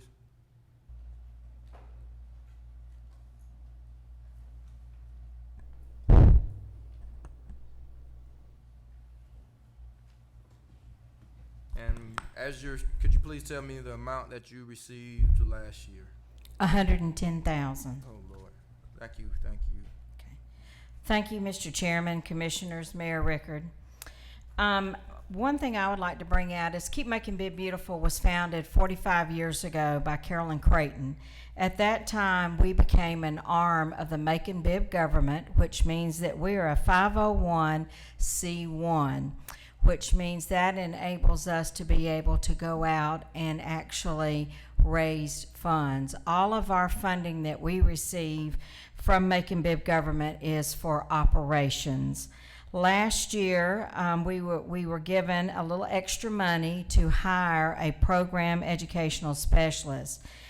Our mission is about education, changing behaviors of the citizens of Macon through litter prevention, recycling, and beautification.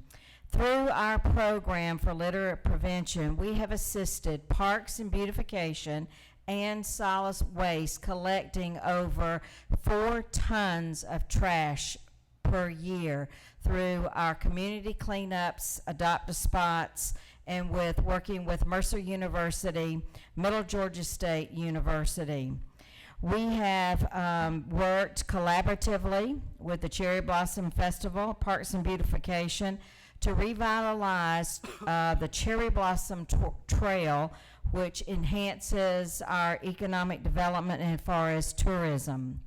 We have also educated over 10,000 students in 6 years about litter prevention and recycling, and going home and teaching their families about being good stewards of our community.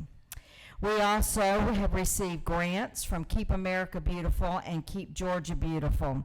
We have worked with the Pleasant Hill community. We put in the Edible Woods grant, which provide an orchard of food for the residents of Pleasant Hill. We work collaboratively with the Neighborhood Watch program. This past year, we had over 280 volunteers in all the Neighborhood Watch programs cleaning up the community through the Great American Cleanup.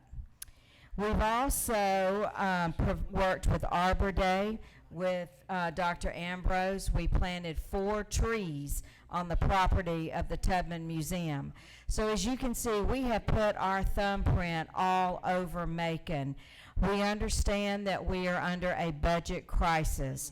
We are willing to work on becoming a 501c3, which would enable us, as the rest of the outside agencies, to raise money. But at this time, we are strapped, if this does go through, to shut down Keep Macon-Bibb Beautiful, and we are a vital part of this community. Thank you. There were several motions made. You want to add that one to it? Yes, so I make a motion at this time to add Keep Macon-Bibb Beautiful in the amount of $110,000 with a corresponding millage rate increase of approximately .025 mils. Second. I has a motion and a second.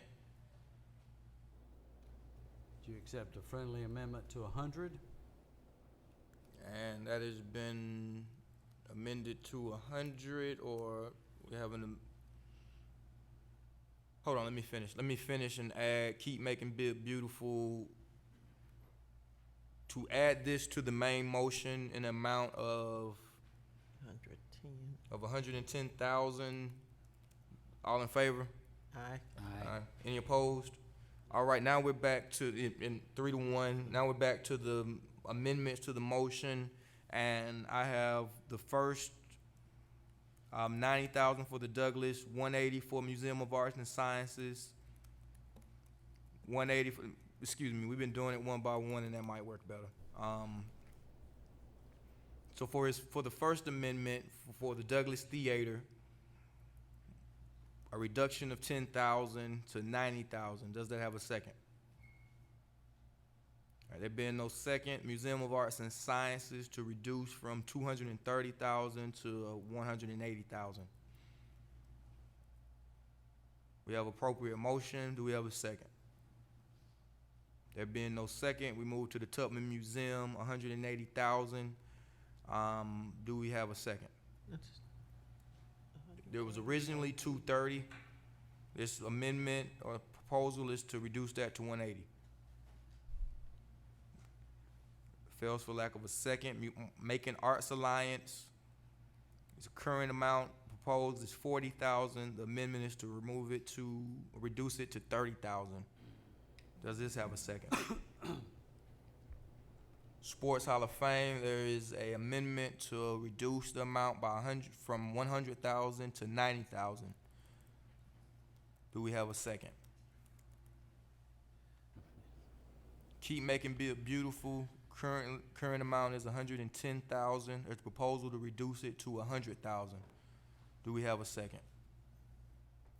There being none, we're now voting on the main motion as amended to include the Keep Macon-Bibb Beautiful amount of 110,000, the Sports Hall of Fame in the amount of 100,000, Macon Arts Alliance in the amount of 40,000, Tubman Museum in the amount of 230,000, the Museum of Arts and Sciences in the amount of 230,000, and the Douglas Theater in an amount of 100,000.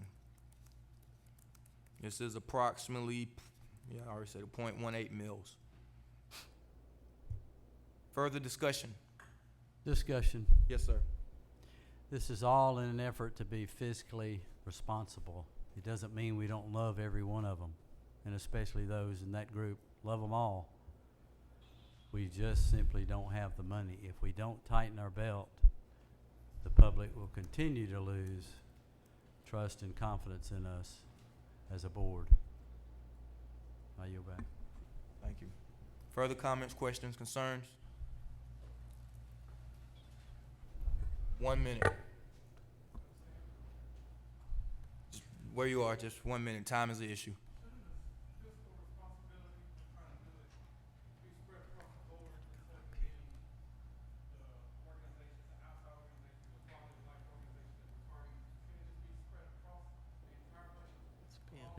That is an item on the agenda. We got 8 minutes left, but thank you for that great segue. The current item, the current proposal is as it stands. Further discussion. All in favor of the main motion, please say aye. Aye. Any opposed? No? This motion carries. My next item, and just to make sure, I'm not sure if all commissioners, so this item carried 3-1. I'm not sure if all commissioners are aware of the situation with our fund balance included in this budget. So in full disclosure, Ms. Moore, could you please explain it a little bit? In the 149 budget that you have that you're working from as you're making these additions. On the last page, it says transfers out to other funds, which includes things where you're having to offset the cost of the airport or Bowden or others, but it includes $4 million transfer out to OPEB, which is the cost to cover for the retirees. That was new coming on into that transfer number this year. So That you had, $4 million, the OPEB has been included in the 162s and everything we've seen to this point. correct, Okay. correct. But as the financials advisors reminded us, you'll have an additional $4 million coming on next year, so it's going to be $8 million next year. Included in this 149 is $3.9 million, almost $4 million that is to transfer to fund balance.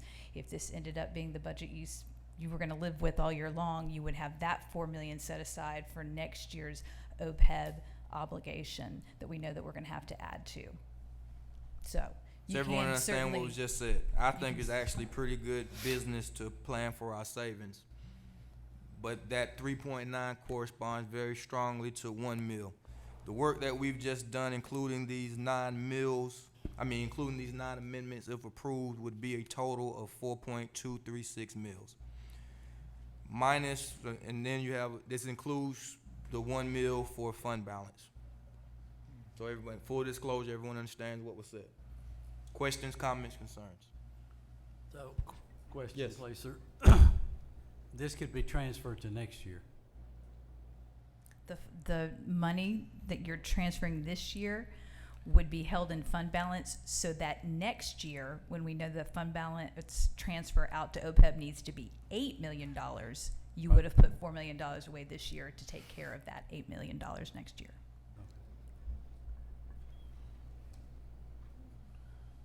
Okay. Further questions, comments, concerns?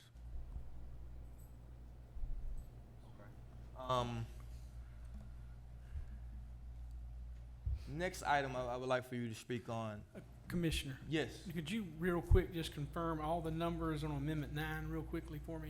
On Amendment 9, the Douglas Theater, an amount of $100,000. The Museum of Arts and Sciences, $230,000. The Tubman Museum, $230,000. Macon Arts Alliance, $40,000. Sports Hall of Fame, $100,000. Keep Macon-Bibb Beautiful, $110,000. And what was the corresponding millage rate on Keep Making Big? It's going to be approximately 0.025 mils. 1/10 of a mil is 400,000. Thank you. Yes, sir.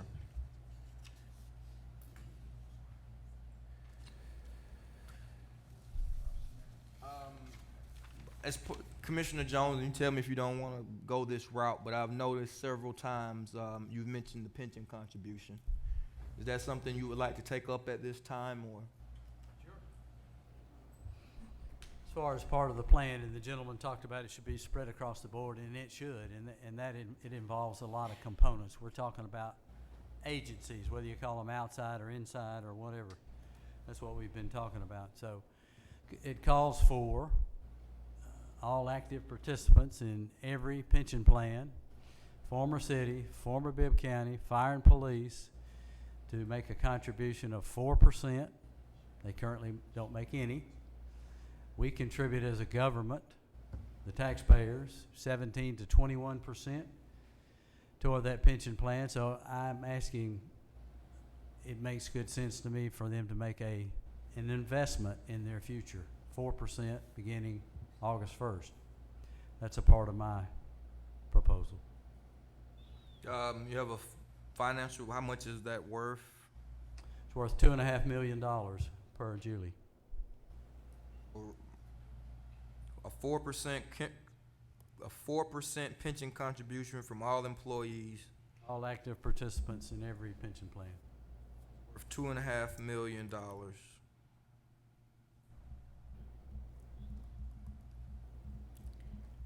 Can I add? Yes, please. That's the number that we were given by our financial advisors, and the number that we're using, a little bit lower because we know we can't implement it immediately. We are also hearing from the sheriff that he will have real pushback on implementing that within his staff. But to your point, I think there are several people talking about how you distribute this equally, and so Commissioner Jones brought that forward, and the only number we have to give to it is what the financial advisor gave us, and that's about 2.46, I think, when you use it for 11 months out of next year. But that Okay. would assume everybody participates. And that's roughly half a mil, if I'm understanding. Yes. correctly. Yes. A little more. Yes, sir. Yes, sir. I'll control the mic, though, between y'all two. Mr. Chairman, that, There you go. you know, at one time I even thought that we needed to go back and do that to the employees paying the contributions plan, but we're talking about raising taxes to an extent now that is beyond my even conception about doing. And now you're gonna put 4% on the employees again, the firefighters, the deputies, the employees that work here, that sometimes it's hard to even buy a loaf of light bread for the pay that we're paying them. I'm totally against that, and I would vote against that 100%. Okay. Mr. Chair. Yes. I agree with Commissioner Jones to a point, to an extent. I know that at some point our employees are going to need to start contributing to the pension. I guess my concern comes at the timing when we do it. There's presently, I think, a mandate or directive from this commission for the health committee to look at that item next. We've got the RFP out for the health insurance, and then the next item is supposed to be the pension. So what I'd like to do is keep that within our discussion, but look at waiting until the committee brings back information to us as to when they feel like it would be best to do this. And there are some people who are thinking that maybe we need to do 2% to begin with and then gradually bump it up over time so that it doesn't hit employees, you know, so hard at one time with all the other things that we're doing. I think that this points up that there's a lot of discussion that we need to have, but I do agree with you. We do agree on that in principle, but I just think we can't dump but so much on I know the taxpayers, we can't dump but so much on our employees who are already you know, the morale is still low.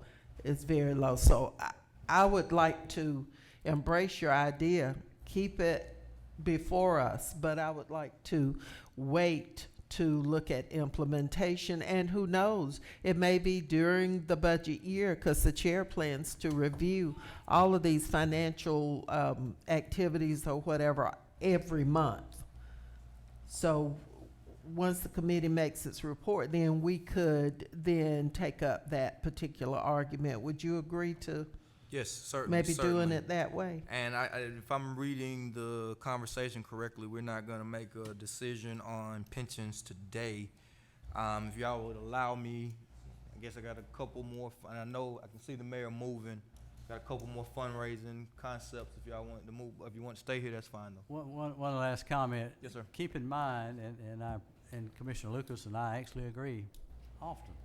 Not all the time, but I respect her opinion, and hopefully she respects mine. This was recommended by our financial consultant, someone who we pay a lot of money to, several months ago. He also recommended that we institute 10-point plan that had to do with health care, which would have saved us $1.2 million.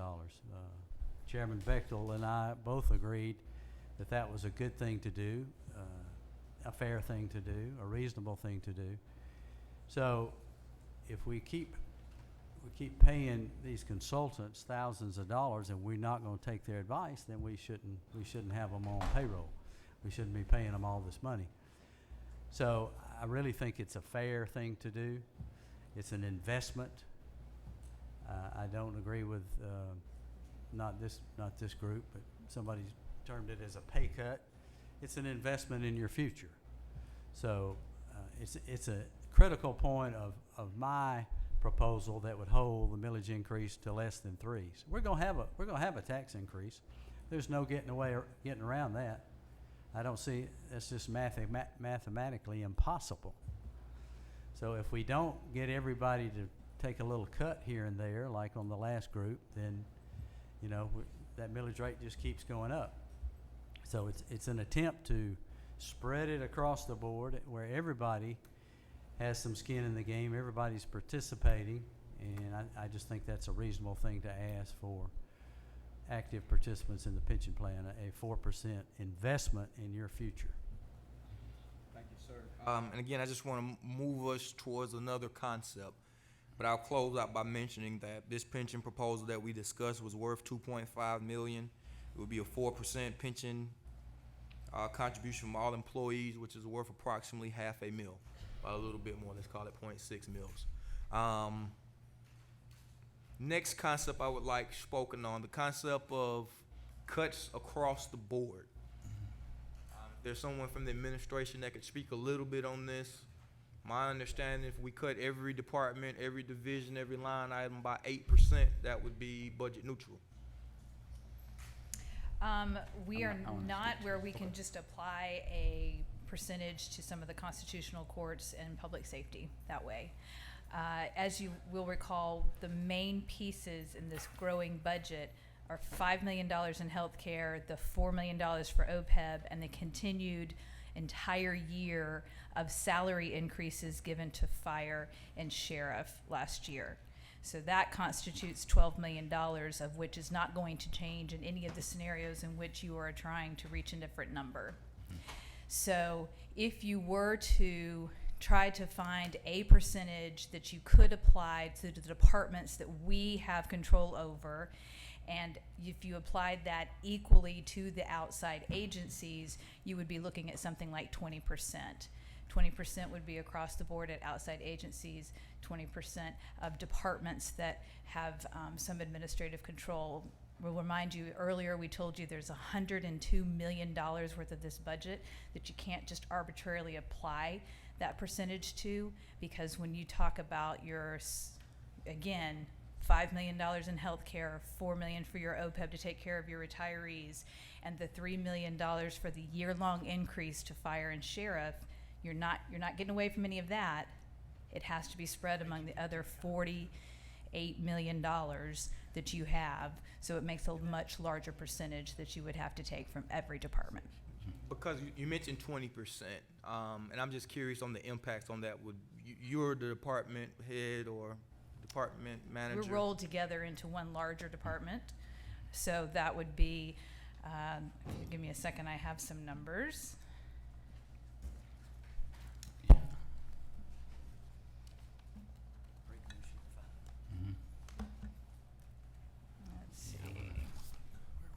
For the entire county manager's office, that would be $400,000. For example, for the Board of Elections, that would be $265,000. Stay on the county manager's office for me. 406? The 406 is the total budget or the reduction? The of 20? reduction. And what happens? How many people work for the county manager's office? And there are people who work in budget and strategic planning, which also includes all the grants. So if you're grant funded through ECD, it also includes those salaries. For public affairs and the people that are remaining, those budgeted positions that are remain funding going into the FY19 would be somewhere like 6, 10, 12 people maybe. So, and the impacts of $400,000 reduction on the county manager's office would be how would you guys address that? You would absolutely be looking at a RIF for us, and certainly across the board with any of these 20% reductions in any single department. And in fact, it would probably be a larger RIF number, because looking at the comparables of operating that we took out in an earlier version, you're just going to increase that number. But it's going to be a RIF either way. Okay. All right. I know I did a thing earlier where it's what we were about to do was about 200 people. I think that would be accurate. So just 200 people spread out over the legal department, your office, some still from REC. That would be the impact. Every department. Okay. Okay. Yes, sir.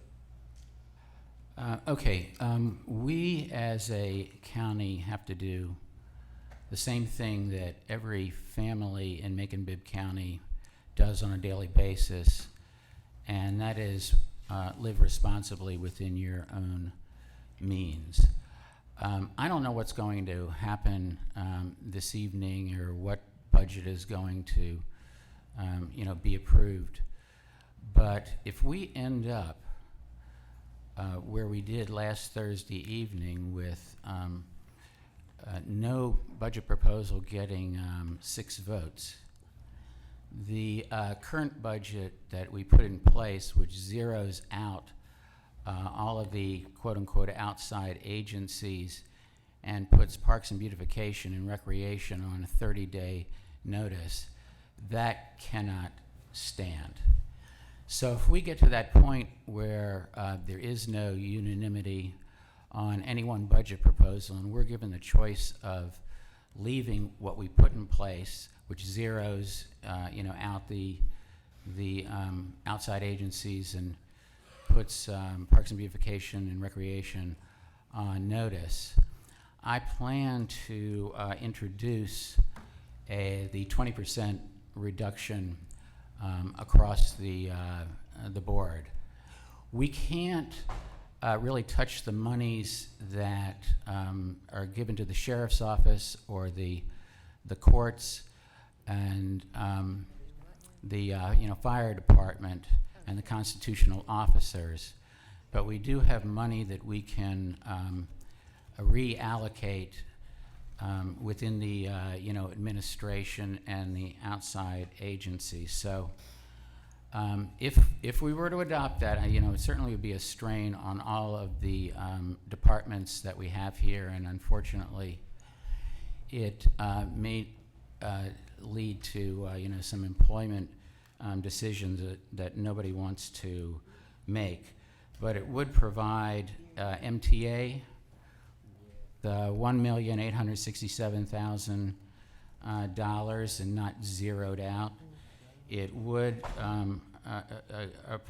give the library $2,300,000 and not zeroed out, and it would basically be 20% less for all of these organizations that got zeroed out the other night, and we just can't let that happen. If we reach that point where there is no unanimity, then I think that we have no choice but to let what was put into effect last Thursday night stand. We're going to have, we haven't moved anywhere, and the libraries are going to be closed, and MTA is going to, be in difficulty. Or we can, bite the bullet, do the 20% across the board reduction, and still fund the important agencies that we've been talking about today and last Friday.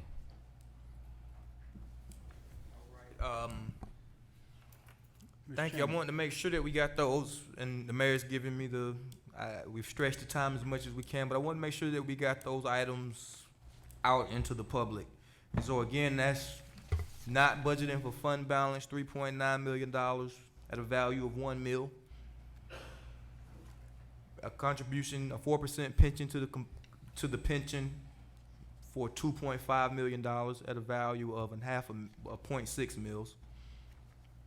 And a 20% across the board cut, which would keep this budget revenue neutral, has a value of about $13 million or 4.2 mils. Thank you all for your patience today with the Finance Committee. We are turning this over at this time to Mayor Rickard to begin the pre-commission meeting that starts promptly at 5. Thank you. Let me get the commissioners take a quick comfort break, about three minutes, and then convene up here, up top, and let's start with pre-commission in here as opposed to trying to move into the other room. Is that all right? Start in about 3 minutes, but hurry, please.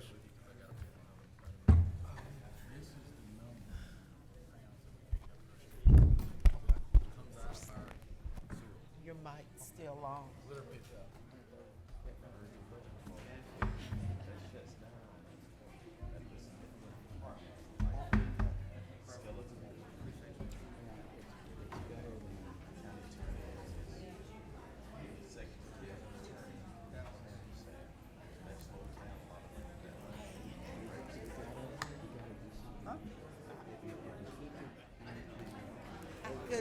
Couldn't read it.